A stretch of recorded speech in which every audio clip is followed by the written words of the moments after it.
જય હિન્દ। આગળના વિડીયોમાં આપણે આરટીઓની પરીક્ષાને લઈને ચિહ્નોવાળા પ્રશ્નોના જવાબની ચર્ચા કરી હતી। આજના વિડીયોમાં આપણે બીજા પ્રશ્નોની ચર્ચા કરીશું। પ્રશ્ન 1 છે, રાહદારીઓ માટેના ક્રોસિંગ ઉપર રાહદારી રોડ ક્રોસ કરવા ઊભા હોય ત્યારે તમે શું કરશો? તો જવાબ છે, વાહન ઊભું રાખી દઈ રાહદારીઓ રોડ ક્રોસ કરી લે ત્યાં સુધી થોભી પછી આગળ વધીશું। બીજા નંબરનો પ્રશ્ન છે, તમે સાંકડા નાળા પાસે પહોંચો છો, સામેથી નાળામાં બીજું વાહન પ્રવેશ કરે છે તો તમે શું કરશો? તો જવાબ છે, સામેનું વાહન પસાર થાય ત્યાં સુધી થોભી ત્યારબાદ આગળ વધીશું। પ્રશ્ન 3 છે, વાહનને અકસ્માત કરી જ્યારે કોઈ વ્યક્તિને ઈજા કરેલ હોય ત્યારે? તો જવાબ છે, ઘાયલ વ્યક્તિને સારવાર મળે તે માટેના દરેક પગલાં લઈ 24 કલાકમાં પોલીસ સ્ટેશનને રિપોર્ટ લખાવશું। ચોથા નંબરનો સવાલ છે, જે રોડ વન વે તરીકે જાહેર થયેલ હોય ત્યાં? તો જવાબ છે, રિવર્સ ગિયરમાં વાહન ચલાવવું નહીં। પાંચમા નંબરનો સવાલ છે, તમે કોઈપણ વાહનને કઈ બાજુથી ઓવરટેક કરી શકો છો? તો જવાબ છે, આગળના વાહનની જમણી બાજુથી ઓવરટેક કરીશું। પ્રશ્ન 6 છે, જ્યારે ફાટક વગરના રેલવે ક્રોસિંગ પાસે વાહન પહોંચે છે ત્યારે ફાટક ક્રોસ કરતાં પહેલાં ચાલક શું કરશે? તો જવાબ છે, રસ્તાની ડાબી બાજુ વાહન ઊભું રાખી નીચે ઉતરીને ચાલક રેલવે લાઇન ઉપર જઈને ખાતરી કરશે। 7 નંબરનો પ્રશ્ન છે, કાચા લાયસન્સની મુદત શું છે? તો જવાબ છે, 6 મહિના। 8 નંબરનો પ્રશ્ન છે, ફૂટપાથ વગરના રોડ ઉપર રાહદારીએ શું કરવું? તો જવાબ છે, રોડની જમણી બાજુએ ચાલવું। નીચે મુજબના વાહનોને જવાની અગ્રતા આપવી જોઈએ। પ્રશ્ન નંબર 9, તો જવાબ છે, એમ્બ્યુલન્સ અને ફાયર ફાઇટર વાહનોને આપણે જવાની અગ્રતા આપવી જોઈએ। પ્રશ્ન નંબર 10 છે, રાત્રિ દરમિયાન જ્યારે રોડની સાઈડમાં વાહન થોભાવો ત્યારે? જવાબ છે, પાર્કિંગ લાઇટ વાહનની ચાલુ કરવી જોઈએ। પ્રશ્ન નંબર 11, ધુમ્મસ લેમ્પ એટલે કે ફોગ લેમ્પનો ઉપયોગ કરવામાં આવે છે? જવાબ છે, વાતાવરણમાં ધુમ્મસ હોય ત્યારે। નંબર 12, રોડ ઉપર ઝેબ્રા લાઇન્સ શું દર્શાવે છે? તો જવાબ છે, રાહદારીને રોડ ક્રોસ કરવા માટેનો રસ્તો। પ્રશ્ન નંબર 13, તમારી પાછળ જો એમ્બ્યુલન્સ નજીક આવી ગઈ હોય તો? જવાબ છે, પોતાનું વાહન રોડની સાઈડમાં લઈને રસ્તો કરી આપો।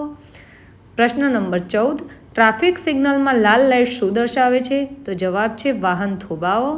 પ્રશ્ન નંબર 15, જ્યારે રસ્તો લપસણો છે તેવી નિશાની દેખાય ત્યારે વાહન ચાલક શું કરશે? તો જવાબ છે, ગિયર બદલીને ગતિ ધીમી કરશે।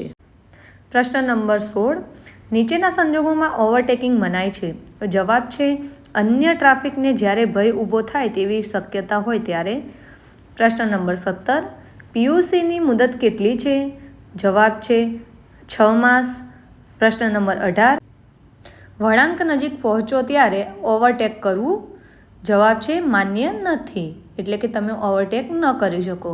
પ્રશ્ન નંબર 19, નશો કરીને વાહન ચલાવવું? જવાબ છે, કોઈ પણ વાહનમાં મનાય છે। પ્રશ્ન નંબર 20, પાછળનું દ્રશ્ય જોવાનો અરીસો શા માટે વપરાય છે? જવાબ છે, પાછળથી આવતા વાહનો જોવા માટે। પ્રશ્ન નંબર 21, વાહન ગતિમાં હોય ત્યારે વાહનમાંથી ઉતરવું કે ચઢવું? જવાબ છે, કોઈ પણ વાહનમાં માન્ય નથી। પ્રશ્ન નંબર 22, જ્યારે વાહનમાં બળતણ એટલે કે પેટ્રોલ ડીઝલ ગેસ ભરતા હોય ત્યારે? તો જવાબ છે, ધૂમ્રપાન કરવું નહીં। પ્રશ્ન નંબર 23, ઓવરટેકિંગ મનાય છે? જવાબ છે, જ્યારે આગળનો રસ્તો બરાબર દેખાતો ન હોય ત્યારે। પ્રશ્ન નંબર 24, રાત્રે જ્યારે તમે હેડલાઇટના દૂરના બીમથી ડ્રાઇવિંગ કરો છો ત્યારે સામેની બાજુથી વાહન આવે ત્યારે? જવાબ છે, સામેનું વાહન પસાર થઈ જાય ત્યાં સુધી હેડલાઇટ ડીમ રાખશો। પ્રશ્ન નંબર 25, જરૂરિયાત વગર હોર્ન વારંવાર વગાડવો તે ગુનો બને છે? જવાબ છે, હા। પ્રશ્ન નંબર 26, નોન ટ્રાન્સપોર્ટ વાહન સાથે રાખવામાં આવતા દસ્તાવેજોનું લિસ્ટ? તો જવાબ છે, આરસી બુક, પીયુસી, વીમા પ્રમાણપત્ર તેમજ લાયસન્સ। પ્રશ્ન નંબર 27, કોઈ પણ વાહન ચલાવતી વખતે મોબાઈલ ઉપર વાત કરવી જોઈએ? જવાબ છે, ના। પ્રશ્ન નંબર 28, સીટ ઉપર લગાવેલ હેડ રેસ્ટ કઈ રીતે ઉપયોગી છે? જવાબ છે, અકસ્માત વખતે ડોકની ઈજાથી બચવા માટે। પ્રશ્ન નંબર 29, ડાબી બાજુ વળાંક લેતી વખતે તમે શું કરશો? જવાબ છે, ડાબી બાજુનો સિગ્નલ બતાવી રોડની ડાબી સાઈડ વાહન રાખીને વળાંક લઈશું। પ્રશ્ન નંબર 30, વાહન ચાલક પોતાનો જમણો હાથ બહાર કાઢી હથેળી નીચેની તરફ રાખી હાથ ઘણીવાર ઉપર નીચે કરે ત્યારે તેનો મતલબ શું છે? તો જવાબ છે તે પોતાનું વાહન ધીમું કરી રહ્યો છે. પ્રશ્ન નંબર 31. ગિયર વગરના વાહનનું લાયસન્સ મેળવવા માટે ઓછામાં ઓછી ઉંમર કેટલી હોવી જોઈએ? તો જવાબ છે 16 વર્ષ. પ્રશ્ન નંબર 32. ડાબી બાજુ વળાંક લેતી વખતે મોટરસાયકલ ચલાવનારનું શું કરશે? તો જવાબ છે પોતાના જમણા હાથથી ડાબી બાજુ જવા સિગ્નલ બતાવશે. પ્રશ્ન નંબર 33. યુટર્ન લેતી વખતે સિગ્નલ કઈ રીતે દર્શાવાય છે? તો જવાબ છે જમણી બાજુનું વળવાનું સિગ્નલ. પ્રશ્ન નંબર 34. વાહનનો ડ્રાઈવર યુટર્ન લેશે કે નહીં? તો જવાબ છે જ્યાં સુધી યુટર્ન લેવાની મનાઈ હોય તેવા રોડ ઉપર લેશે નહીં. પ્રશ્ન નંબર 35. જાહેર જગ્યામાં અનરજિસ્ટર્ડ વાહન વાપરવું એ ગેરકાયદેસર ગુનો છે. પ્રશ્ન નંબર 36. સામેથી આવતા વાહનને તમારી કઈ સાઈડથી પસાર થવા દેશો? તો જવાબ છે જમણી બાજુથી. પ્રશ્ન નંબર 37. વાહનનો ચાલક ઓવરટેક કરી શકે છે? જવાબ છે આગળ જતા વાહનનો ચાલક ઓવરટેક કરવા દેવાની નિશાની બતાવે ત્યારે. પ્રશ્ન નંબર 38. 4 રસ્તાઓ પર સિગ્નલની પીળી લાઇટ દેખાય તો પહોંચતા વાહનનો ચાલક શું કરશે? તો જવાબ છે થોભવા માટે વાહન ધીમું પાડશે. પ્રશ્ન નંબર 39. ડ્રાઈવર રસ્તા ઉપર પોતાનું વાહન કઈ બાજુ ચલાવશે? તો જવાબ છે રસ્તાની ડાબી બાજુ. પ્રશ્ન નંબર 40.